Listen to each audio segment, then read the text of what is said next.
เอาเด้อ3 2 1แอคชั่นบนกล้องเด้อจุยี่ซอกภูมิกับอยู่ว่าเราซื้ออย่าง เจ้าสบายดียินดีต้อนรับเข้าสู่รายการจีนวันนี้ท็อปฟอร์มจุยี่วันนี้ขอท็อปฟอร์มเลย คือสิมันถึกตัวดี จิเลยจัดตัวดีมา แล้วที่จริงเพราะว่าจาก คันกดเงียวจิเลยอาจจะม่วง เดี๋ยวกลินประเด็นนี้ว้าวแหงก็เพราะว่าข้างบ้านเฮานี่มีการสร้างสรรค์กันได้หาก็เริ่ม แมน ชื่อว่าห้องค่อยนี่เป็นห้องเปิดโรงเสียงยังเข้ามาก็ได้ยินเธอข้างบ้านใส่อ๊อกก็ได้ยิน เฮ้ยเกี่ยวเข้าหนังเลยนั่งอย่างหนังวันนี้เฮาสิมารีวิวเด้โอ้โห เซิร์ว่าหนังเป็นซีรีส์ มาแล้ว นี่ถ้าเข้าสู่ EP 11เนาะ เป็นยามเป็นทางการ เขาเปิดก็ได้ซีรีส์กันแล้วกันเนาะแซวในหนึ่งหมดทั้งซีรีส์ใช่เขาสิบ่ถือลิขสิทธิ์หรอเจ๊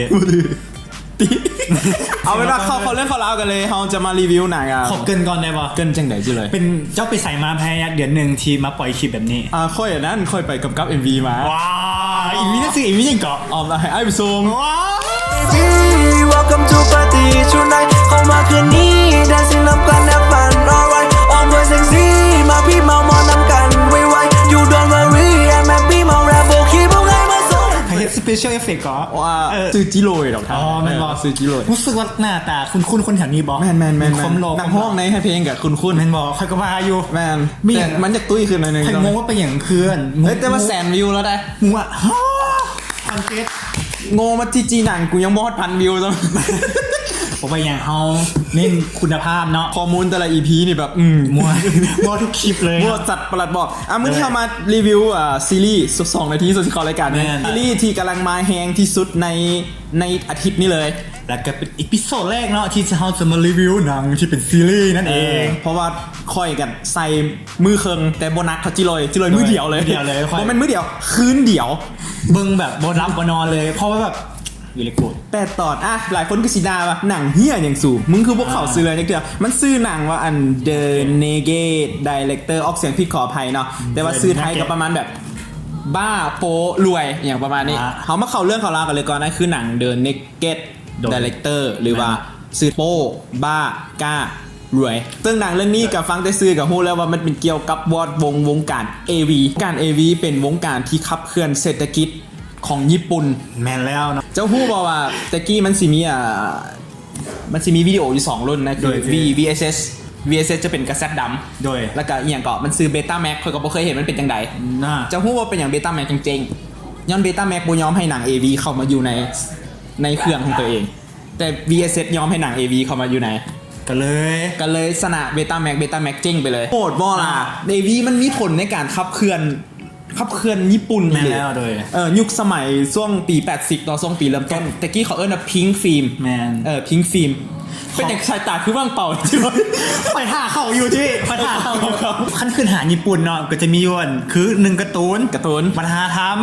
แล้วก็อีกเรื่องนี้แหละที่เขาจะมาว่านั่นก็คือที่ผู้ชายและผู้หญิงเลิกเข้าใจกันแม่นแล้ว AV เนาะเขาว่ามีผลสำรวจแบบเลิกมาว่า 98% ของผู้ชายและผู้หญิงเบิ่ง AV ส่วนอีก 2% มันเบิ่งนั้นบ่บอกเขาหนังเรื่องนี้ก็สิเล่าประวัติของลาซาวงการหนังสิว่าเป็นประวัติบ่เพราะมันปรุงแต่งหลายเติบได้สำหรับข่อยนะมีการใส่สีใส่ไข่เพื่อให้เบิ่งแล้วแบบให้มันแซ่บให้มันนัวนะเตือนไว้แต่ต้นเนาะว่าอายุต่ำกว่า18มึงระวังจะเบิ่งบ่ว่าโหดอีหลีแต่ละศาสตร์เขาสามารถเบิ่งเพื่อเป็นการศึกษากันได้บ่ได้เพราะว่ามันเป็น sex education เป็นการเปิดโลกนะทางบ้านใจขึ้นเปิดเสียงดังเติมคือกับว่าฮู้ว่ากูกำลังห้องเรียนดังจุ้ยเกินว่าเบิ่งหนังเซ็กตอนจักปีเอาดีกันอันนี้คอยเป็นคนเปิดเผยเรื่องนี้แล้วนะก็ประมาณ10-11 ปีก็ฮู้แล้วว่าหนังเซ็กเป็นยังไงเอาง่ายๆอันว่าบาพอซะพอเป็นเสียละว่าบาได้เลยเพิ่นจะเสื่องไว้หลังตู้เฮาก็จับมาหนังหยังหนังนี้เลยเนาะหนังหยังมันคือบ่ใส่เครื่องตอนแรกก็บ่ฮู้บ่ได้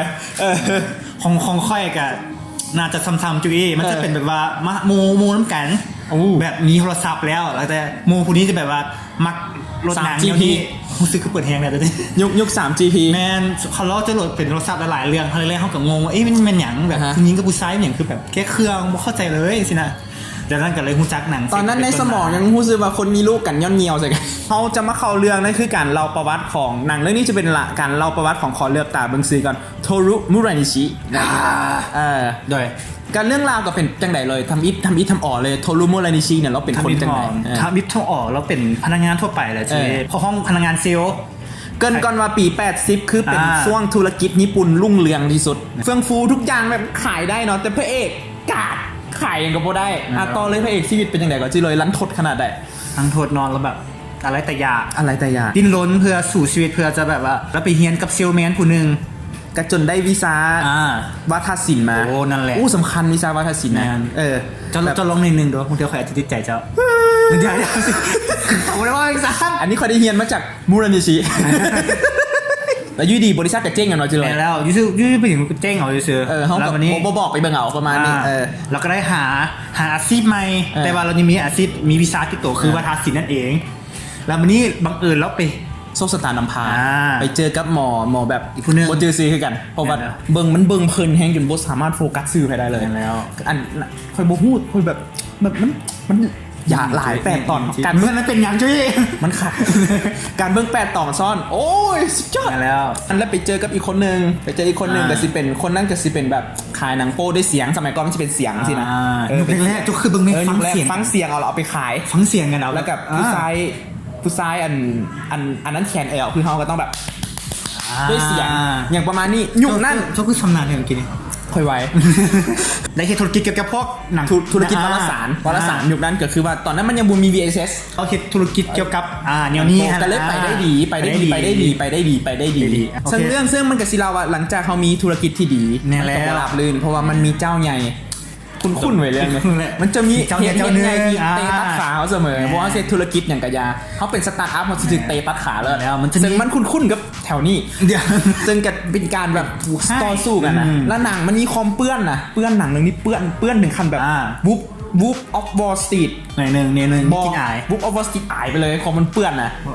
โอ้แท้จุ้ย มันบ่เปื้อนเรื่องยาเสพติดแต่มันเปื้อนเรื่องแบบความกามเรื่องกามมันล้มเป็นแต่สังคม เรื่องจะมีการเมืองเข้ามานำ มันหนังแบบว่ามันแทบจะไปแตะกับยากุซ่าเลยนะมันเกือบดังนะแต่ว่าหนังยังดีที่มันยังอยู่ประมาณนี้อันนี้เป็นความมืดของยากุซ่าเนาะหนังยังอยู่แถวนี้พล็อตเรื่องประมาณนั้นก็ต่อสู้กันทางด้านธุรกิจหนังโป้ลาซาองค์เก่าเดลาซาเฮ้ยมากินมิกที่ว่าลาซาองค์เก่าอยู่ในยุคของลาซาผู้เก่า ญี่ปุ่นต้องอธิบายก่อนนะว่าญี่ปุ่น จะเป็นยุคกับพวกจีว่าเอิ้นยุคอย่างตอนนั้นจะเป็นลาซาผู้เก่ากำลังใกล้สีสวรรคตเขาจะขับสุภาพหน่อยนึงเนาะกับลาซาของประเทศเพื่อนเป็นการให้เกียรติตอนนั้นใกล้สีสวรรคตก็ถือว่ามันก็สิมีภาคส่วนของลาซาหนังโป้ มันว่าถึงแต่ละยุคซึ่งยุคนั้นก็เป็นยุคของลาซาหนังโป้ผู้หนึ่งมูรานิชิยังโมเมนลาซาหนังโป้อย่างประมาณนี้มันค่อยมักกิมมิคตัวนี้ที่แบบเล่าแบบจะต้องไปเบิ่งนั่นก็คือหนังเนาะแล้วก็มาถึงยุค VHS แล้วก็แบบ VHS ก็คือการบูมของญี่ปุ่นที่แท้จริงซึ่งมูรานิชิเรามีการแอดเนื้อเรื่องเข้าไปที่ทุกมื้อนี่หนัง X ที่มันเป็นเนื้อเรื่องอะนะย้อนมูรานิชิ ก่อนที่จะปฏิวัติได้มันก็จะมีแบบว่าโบมีกันเอากันแท้มันจะเริ่มจากการแตบไปสปอยหลายคนนะว่ามันลายเกินไปเขายุดแค่นั้นเนาะแต่ว่าสิ่งที่คอยซีสปอยสุดท้ายก่อนเขาสีเข่าความรู้สึกซาที่ประทับใจซึ่งของคอยเปลี่ยนมุมมองเรื่องเซ็กของคอยไปเลย โอ้นั่นนี่ ไม่หมายฮั่นเรา อ๋อเป็นอย่างจุ้ย กับข้าวอร่อยครับ อร่อยนะจุ้ย คอยรู้สึกว่าเรื่องเซ็กมันโบได้แค่สนองตัณหามนุษย์แต่มันเป็นสิ่งที่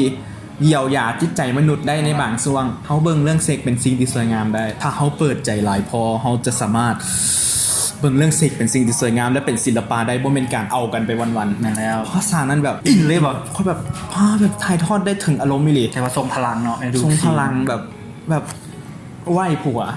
เขาบ่ได้โทษอีนากันเลยผัวก็คือสิแบบบ่เป็นหยังจะใช้ชีวิตต่อไปโลดนะแต่อีนาน่ะก็บ่ได้มีใหม่เด้โดยก็มีแต่แบบคอยสนองเรื่องเซ็กแต่ใจคอยยังหักเจ้าอยู่เฮ้ยแต่ว่าเขานอกกายได้บอกแต่ใจคอยยังแบบยังเป็นเจ้าอยู่ฮะนะถ้าคอยมีเมียแล้วคอยตายปาเมียคอยกะสิประมาณน่ะคอยกะสิบ่โทษทีอย่างนั้นนะคอยจะเป็นแบบค่อยเข้าใจเลยแบบโอเคเอาแบบเป็นอันนี้ก็ขึ้นรวมๆของ The Naked เนาะรายละเอียดมันหลาย8 ตอนสมัคร Netflix แล้วไปเบิ่งซะสนับสนุนของแท้เนาะคันบ่อยากคันผู้หญิงคนไหนที่น่าหักแล้วบ่อยากสมัครมาของอีเดี๋ยวอีพาเบิ่งมาจีเบิ่งงูยาวเป็นวาเอาเพลงขึ้นนึงโฆษณาผมรู้สึกทีหลังในเบิ่งซีรีส์เรื่องนี้เนาะก็รู้สึกว่าได้อิน แบบมันเป็นซีรีส์ที่นะครับคำวิจารณ์ที่ดีเพราะเรื่องบทบาทแต่ละตัวละครเนาะมันจะมีแต่ละตัวละครมีการเติบโตแต่ละทุกช่วงอะไรเงี้ยเพราะว่าหนังนี่เป็นหนังแบบเราหลายๆเหตุการณ์แล้วก็จะมีการแบบคิดถึงอดีตอย่างต่างๆก่อนที่มาเป็นอย่างประมาณนี้ คิดถึงความหลังเนาะ แมนความหลังต่างๆแล้วคาแรคเตอร์ดีไซน์เพราะว่าคาแรคเตอร์มันชัดเจนทุกตัวละครแต่เพราะว่าเรานี่กับซีรีส์เนี่ยมันเลยแบบชัดเจนตัวละครไปนั่นเองก็คือซีรีส์แหละใครก็เบิ่งซีรีส์น่าจะพูดดีเนาะว่ามันจะเป็นประมาณไหน มันจะละเอียด ปมเหตุการณ์ต่างๆรู้สึกว่าพระเจ้าอย่างดีเลยแบบไม่ได้พูดมักทุกตัวละครสำคัญนึงคอยมักคำเว้าแต่ว่าทุกหนังมันคำเว้าดีกว่าแหละแต่ว่านี่แบบคำเว้าที่จะแบบว่าปรัชญาชี้เว้าให้คนเราแบบรู้สึกว่าว่ะคำเว้าที่เรียบเรียงจัดเว้าดีตัวละครทุกนักแสดงเก่งเบิ่งละอินแน่นอนโดยในเรื่องนี้ประทับใจ มาเว้าความรู้สึกของค่อยเลย โดยเจ๊ ค่อยมักประเด็นเรื่องที่ว่าญี่ปุ่นนี่นะเป็นประเทศที่แบบมาทำประเพณีกับเจ้าค่อนข้างแบบ จัด ที่ใ จ้าน จัดจ้านเลย เข่งจริง แต่มันจะมีแบบความย้อนยานก็คือว่า เขาจะเปิดกว้างเรื่องแนวคิดและเรื่องเซ็กส์คันบ่เปิดกว้างนะ AV บ่ถึกกฎหมายดอก AV ที่มีการเซ็นเซอร์ระยะบ่มีการเซ็นเซอร์เขาก็จับคือกันประมาณนี้เพราะว่าเขาว่าตามพี่วรรณสิงห์ไอดอลค่อยเนาะนักเที่ยวแล้วไปถ่ายบอกมาอีหยังที่อยู่หลังเซ็นเซอร์แปลว่าบ่มีหยังกันแท้แต่เขาเซ็นเซอร์ไว้สินะนั่นคือความรู้ใหม่เนาะอย่างประมาณนี้ความรู้สึกกับมากค่ะแหละเราอยากให้บ้านเขาเปิดกว้างได้คือเขาโดยเปิดกว้างเรื่องสิเขาสามารถเล่าเรื่องนี้ในโรงเรียนได้เพราะตอนอย่างน้อยเคยมีประสบการณ์แบบว่าเรื่องนี้แหละอาจารย์แบบชอบไหมที่นะซึ่งแบบเฮ้ยอาจารย์คนมาสอนค่อยว่าใส่ถุงยางจังใดการซื้อถุงยางในมินิมาร์เก็ตด้วยคนอื่นบุคคลแนมเป็นเรื่องผิดปกติมันต้องเปลี่ยนจากเริ่มจากการศึกษาคือบ้านกับเจ้าจะสอนกันนะแต่ก็บ่เคยไปนั่งเรียนอยู่ญี่ปุ่นเนาะแต่ค่อยกับเบื้องละแม้เขาเปิดกว้างได้นะก็มันต้องระดับใดถึงขั้นเปิดกว้างด้านแนวคิดได้โดยที่ว่าดาราAVสามารถไปเฮ็ดอาชีพดาราต่อได้แล้วไปเอาอย่างประมาณนี้ก็บ่ได้ต้องการให้บ้านเฮามี AV ดอกแค่ว่าควรเปิดกว้างเรื่องนี้หลายขึ้นโดยหนังเรื่องนี้สอนเฮาเรื่องนี้ว่าการมีเพศสัมพันธ์มันก็คือความต้องการหนึ่งของมนุษย์เขาก็คือลิงคือคางคือหมาคือแมวคืออย่างนี้แหละมีสัญชาตญาณความเป็นสัตว์อยู่แต่ว่าที่อีกทีนึงที่สอนคือการให้เกียรติครูนอนในหนังสังเกตบอกผู้กำกับจะให้เกียรตินางเอกซึ่งในการถ่ายหนังAVจะเป็นอย่างชั้นอีหลีตามวรรณศิลป์เราไปเบิ่งผู้กำกับแบบมืออาชีพโดยจริงๆว่าแบบมันจะมีพวกวัยรุ่นมักเป็นนะเขาอยากไปเป็นพระเอกAVยังจริงก็เจ้าให้เรียกเป็นมืออาชีพได้พระเอกก็ต้องออกกำลังกายต้องมีการฟิตกระบวนถึงฟิตการตุ้ยแต่ว่าต้องแบบจะต้องเกี่ยมพ่อมันนะนางเอกกับมืออาชีพหลังจากจบสร้างนั้นปั๊บทุกอย่างแยกเขาจะโบเห็นอย่างกันต่อเขาอาจจะคือก็จะไปจิ๊กต่อบอลมันเป็นแค่การ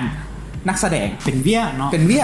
นงานทุกคนมืออาชีพมาตามสารคดีที่พี่วรรณสิงห์ไปแล้วก็มาบวกกับตัวนี้มันจังสั้นอีหลีแบบเข้าใจบอกเลย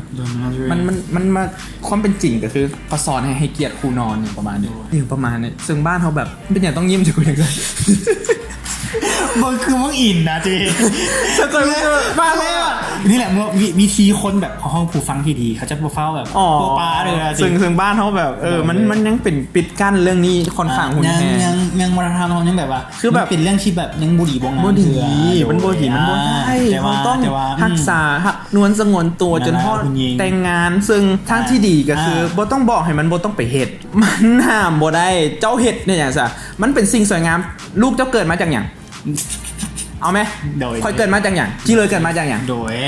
เพศสัมพันธ์โดยแมนบอเป็นอย่างต้องอินขนาดมึงอินด้วยแล้วมึงจะตั้งแต่ต้องแต่ยังไงก็ต้องสอนว่าป้องกันเด้อลูกคันมีลูกผู้ชายกับลูกอย่าไปกลุ่มเขาเด้อคันเขาบ่ยอมก็ให้ได้คือว่าแหละก็ต้องตกลงกับทั้งสองฝ่ายยอมยินยอมกับทั้งสองกับเวลามีคนไปซื้อถุงยาเขาไปเบิ่งด้วยความธรรมดามันเป็นคนย่องเขาได้ซ้ำว่าเอ้ยหมอนี่มึงมีแนวคิดมีความคิดมึงดีแล้วเขาก็สิค่อยๆลดปัญหาทีนมัมไปได้แล้วก็ปัญหาเรื่องข่มขืนในสังคมโดย AV ซวยลดปัญหาข่มขืนสำหรับข้อได้หลายคนว่าเบิ่ง AV แล้วแฮงไปข่มขืนบ่แม่นมันเป็นการปลดปล่อยสัญชาตญาณเฮาอย่างนึงแล้วดังตุ๊กตายางที่ในห้องตุ๊กตายาง2ตัวเดี๋ยวเฮามาแจกทุยเขาบอกเด้อรุ่นใหม่ๆก็อีหยังประมาณนี้เนาะกับนั่นคือความรู้สึกที่มีต่อหนังรู้สึกว่าเป็นประเทศที่ก็อาจจะบ่เปิดกล้องทุกคนแต่อย่างหน่อยมันก็บ่งบอกว่าเขาสามารถมีสื่อลามกอยู่ในพื้นที่ที่มันสมควรอยู่ก็โอเค โมเมนต์รับปิดกั้นว่าสิ่งเหล่านี้ผิดกฎหมายไปเลยเพราะสุดท้ายคนมนุษย์มันก็ต้องไปหลักเบิ่งหลักนั้นหลักนี้คือเก่าเอาไปมามันเป็นปัญหาสังคมเรื่องทีนมัมแล้วล่ะทีนมัมเรื่องท้องก่อนแต่งนี่คันเจ้าอายุโอเคค่อยโอเคเนาะคันเจ้ามีแผนสิเอากันอยู่แล้วเจ้าแบบแต่ว่าบังเอิญเจ้าพลาดนิดนึงเพราะเจ้ากับเดี๋ยวเจ้ากับสิเอาอยู่แล้วมันก็โอเคแต่ว่าถ้าเจ้ายังเฮียนอยู่ม.ปลายม.อย่างนั้นนะ โดย มันก็มันบ่ควร มันควรสอนกันว่าเฮ็ดโลดลูกคันมักกะเฮ็ดนะกะเฮ็ดกะแค่นั้นแต่ว่าต้องสอนว่าต้องฮู้จักป้องกัน เนาะช่วยกันเนาะ มึงบ่เคยมีลูกเด้สิล่ะมึงบ่เคยมีลูกมึงก็เอาได้แหละหั่นแหละก็นี่คือประเด็นก็บ่เคยมีลูกแต่ค่อยคิดจังซี่ตอนนี้เฮ็ดจังได๋ซะเจ้าสิเจ้าเอาความคิดจังซั่นมาค่อยก็ยอมรับค่อยแต่ค่อยสิเว้าความคิดที่นำเจ้าเฮามาสนทนากันได้ดีเบตกันว่าดีบ่ดีมาดีเบตได้เดี๋ยวค่อยเอิ้นจิโรยไปลงน้ำค่อยบ่ลมได้เดี๋ยวค่อยเป็นกรรมการให้เอาเป็นว่าเขาหากันมากันหลายแล้วเนาะแต่มันควรมีจัดดีเบตแต่ว่าควรจะเปิดซื้อลามกให้เป็นที่ถือกฎหมายหรือบ่เนาะน่าจะมีแต่ก็เพราะว่าดอกบ้านเฮามันยังสิอยู่ห่างไกลอยู่เพราะตามค่อยเฮียนโรงเรียนเอกชนค่อยก็พอเห็นหลายอันมาอยู่ขยืนโรงเรียนรัฐโรงเรียนที่แบบนะโดยให้ความรู้ซะให้เก่งให้แต่ละว่าเข้าใจโดยสอน x y ได้ก็สอนใส่อันนั้นเด้อหน่อยนึงสอนการสืบพันธุ์ได้กับสอนวิธีป้องกันได้นะส่วนใหญ่ก็สิสอนกันว่าอย่าสู้ไปเฮ็ดมันบ่ดีมันผิดแต่ก็อย่าให้เกิดมาผิดยามแค่นั้นซื่อๆนั่นก็คือความรู้สึกที่มีต่อเรื่องนี้มันจะสอนเรื่องประเภทนี้เข้าใจบ่ค่อยงงไปไกลบ่ไกลแล้วแต่ความรู้สึกค่อยเบิ่งมันเป็นประเด็นแบบนี้ก็คือว่าก็มักประเด็นอีกอันนึงคือว่าถึงเขาสิต่อสู้กันจังได๋แต่เขาต่อสู้แค่ในธุรกิจเขาจะบ่มีการฆ่าฟันกันสำคัญเด้อเวลาคนเฮาแบบยิ่งใหญ่ขึ้นไปแล้วหรือว่าไม่ถึงมีอำนาจมี power มีเงินมีชื่อเสียงนะเวลาเฮ็ดหยังหรือว่าตัดสินใจหยังมันจะค่อนข้างแล้วว่าละเอียดและถี่ถ้วนก่อนจึงตัดสินใจขึ้นเอางั้นหนังเรื่องนี้มันเอียงก็มันสะท้อนการเมืองโดยการเมืองเรื่องการมีเพศสัมพันธ์เรื่องความอยากของมนุษย์แล้วก็ประวัติของ AB โดยตัวละครที่เราความอยากของมนุษย์ได้ดีสุดแม่นตัวละครผู้หญิงให้เฮาฮู้ว่าผู้หญิงกับเฮาบ่ควรไปตัดสินผู้หญิงว่าผู้หญิงบ่ควรมีความต้องการเรื่องเซ็กแบบเปิดเผยเฮาบ่ควรไปตัดสินแบบนั้นมันเรื่องของเขามันเป็นสิทธิ์ในรูปหางของเขาและคันเขาเปิดเผยก็บ่แม่นว่าเฮาสิมีสิทธิ์ไปข่มขืนเขาเข้าใจบ่ด้วยเขาคือผู้ชายเปิดเผยว่ากูมักเบิ่งหนังเซ็กกูว่าก็มูอยู่ในโต๊ะเบิ่งหนังเซ็กกูแบบสาวแบบแต่เขาก็บ่เคยไปข่มขืนไปทุกอย่างจบอยู่ที่ข้อมือเขาได้คนก็สิฟังไล่สละ2โตนี่เบิ่งหนังเซ็กมาหลายอินสินะแค่บ่เป็นหยังคือรถเฮาเปิดกว้างแม่นแล้วเฮาก็กูเป็นที่แหละมันไว้แต่สำหรับเฮาแนวคิดเฮาก็คือค่อนข้างสุดโต่งเลยก็สิประมาณนั้นสิให้คะแนนดูจิเลยต้องให้เป็น ABC ได้มันจะรับ A แหละเบิ่งแล้วมันเป็นทั้งการศึกษาความมันความมวลความฮีฮาตลกน้ำอีกตลกที่เขาเข้าใจได้แล้วก็มันเรื่องมิตรภาพการคอมมิ่งอัพเองเนาะการเติบโตของตัวละครอย่างต่างๆมันมีเบิร์ดในนี่มันก็คือส่งซีรีส์แหละมันมีนี่เบิร์ดเลยแล้วก็ภายใน8ตอนเท่านั้นเรื่องความให้เกียรติผู้หญิงหรือว่าอย่างต่างๆเพราะว่าเบิ่งนี้มันก็เบิ่งแล้วรู้สึกว่าให้เกียรติความเป็นคนของแต่ละคนเห็นเซ็กเป็นศิลปะกันแล้วกันแม้ถึงว่าผู้นี้อาจจะเป็นแบบนี้แล้วก็อาจจะหมายถึงว่าเบื้องหลังนี่เสียตัวนี้กับบุคคลที่จะวิพากษ์วิจารณ์แบบไปบอกต่ออย่างฮู้กับฮู้ไว้ว่าเราก็เป็นประมาณนี้แต่ว่าทุกคนก็จะมีความอยากของพระเจ้าก็อีกอย่างนึงที่มันจะอธิบายว่าเซ็กมันบ่สำคัญกับชีวิตนะมันโมแมนได้เพราะว่าพระเอกถึงทีมย้อนเห็นเซ็กบ่สำคัญนี่แหละแล้วเมียไปมีอย่างกับผู้อื่นมันก็ยังมีผลอยู่มันก็เป็นเรื่องที่แบบเมียมันไม่ไปมีอย่างกับผู้อื่นนะซึ่งแบบเรื่องเซ็กมันเป็นอีกอย่างที่ต้องไปเป็นศิลปะที่ควรไปเติมเต็มในชีวิตคู่เขาว่าตื่นมาเลยคือแบบว่าการไม่ให้เกียรติเรื่องเซ็กหมายถึงว่าโบคนที่จะเห็นแก่ตัวเองเอาแต่ตัวเองแล้วเห็นใจเพิ่นใจโตต้องใจเขาใจเราวิน2ฝ่ายแล้วไปเจ้ามักจังไหนใครมักจังไหนล้มกับรถสูงต้องอายวะแท้สูงต้องอายนะหรือสูงต้องอายสูงล้มกันเลยหรือหลายคนน่าจะเป็นเล็กน้อยหัวดอเนี่ยมันว่าเฮี้ยอย่างเงี้ยกับเรื่องนี้รีวิวหนังเรื่องเดือดตาเขาเป็นประกายเลยนะเป็นปั้งโผล่ไปอย่างเพราะว่ารอคอยหนังที่สะท้อนการเมืองระดับนี้นะแล้วก็เพราะว่าย้อมภาพว่าหนังเซ็กหรือว่าหนังแนวทางแนวนี้มันอยู่กับเรามาตั้งแต่น้อยแล้วก็อยู่คู่กับสังคมมาแต่ใดเพราะว่านั่นแหละมันเกินกายอยู่แล้วมันมีเมื่อไหร่เมื่อนึงทีเขาใหญ่ขึ้นมาหนังที่กำไรที่สุดในโลกก็มันหนังเองแหละเขาใหญ่ขึ้นมาแล้วเขาอาจาววิดีโอ บังเอิญมาพบกับชีวประวัติแล้วแบบเขาก็เคยสงสัยแหละแต่ข่อยกับบอลอย่างไรแต่ว่ามันจะมาเล่าเหตุการณ์เป็นประมาณนี้มันก็ เราต้องยอมรับผู้กำกับคนนี้เราเบิ่งหนัง AB เราไม่ได้เบิ่งแค่สำเร็จความใคร่ของคน เราเบิ่งมันเป็นศิลปะ แม่นมีศิลปะแล้วกับ เราด่าหนังของผู้อื่นว่า อีกอย่างหนึง หน้าเดี๋ยวนี้มันบดได้มันต้องมันต้องได้มันต้องเป็นศิลปะสำหรับคะแนนค่อยๆขอให้เอลบ แมันมาชีวิตมีคนถึงกับเอหลบ อีกนิดนึง อีกนึงว่ะ ยังได้อยู่ เดี๋ยวค่อยเป็นอีก ค่อยว่าเพิ่มอีก2 ตอนพอช่วงสุดท้ายรู้สึกมันรวบรัดตัดตอนว่าแบบคล้ายๆแบบมันปูว่าดีๆแหละ2 ตอนสุดท้ายค่อนข้างรวบเกินไป อ๋อ รู้สึกว่ามันรวบมันไวอะนะ เพราะว่ามันก็ มันได้อีก2 ตอนสำหรับค่อยอะมันได้อีกพอดีเลย2 ตอนก็สิประมาณนั้นก็ให้เอลบกันแล้วกันแต่มันโคตรดีเลยหนังเฮียนี่มันดีแบบนั่นก็คือจงเบิงเสกเป็นศิลปะเถอะ ในหลังในนี้ก็เป็นหนังที่พ่อมีเลทในการเบิงเนาะก็ 18 ฮับชมฮับฟังไปเพลิดเพลินกับมันเอนจอยกับหนังประมาณนั้นโดยก็แนะนำไปเบิงได้แล้วก็ได้ทั้งเรื่องชีวประวัติได้ความรู้ อ่ะลาไปก่อนพบกันใหม่ EP 12นะที่ลอยกับรายการจีหนังตอนนี้เฮาสิมีลูกของจีหนังเลย แม่นแล้ว เขาสิมีจีแน่ จีแน่ เขาจะมาว่า การเขาตื่มเนาะ จะว่าเรื่องหนังเก่า แม่น หนังเก่าที่เราเคยเบิ่งกับบ่เก่าหลายกับเก่าประมาณ4-5 ปีหลังซื่อๆหรือว่า 2-3 ปีหลังประมาณนี้ 2-3 เดือนเขากับเรา 2-3 เดือนเท่ากับเรา โดย หนังเก่าที่ออกโรงไปแล้วหนังเก่าที่บ่ได้ฉายแล้ว หนังเก่าที่บกเข้าประเทศลาวแล้วสุดท้ายนี้ใครที่อยาก Channel ให้กำลังใจ กดไลค์กดติดตามกดแชร์ตีเม่นตีดากันได้ แล้วก็ อยู่ที่ทาง Facebook และ YouTube แม่นแล้ว Facebook กับ Channel เขาได้มีการเปลี่ยนซื้อน้อยหนึ่งจุ้ย เฉพาะ Facebook เป็น G หนังเนาะจอกสระอีไม่เอกแล้วกันนอนหนูไม่กันงองู G Channel แล้วก็ YouTube ก็ซื้อเดียวกัน G Channel J Triple I แมน J I I I อย่าวาง Channel บ่มี S เด้อพบกันเนาะ บ๊ายบายพบกันใหม่ใน EP ต่อไปแล้วเจอกัน เบิ่งเสกเป็นศิลปะเด้อ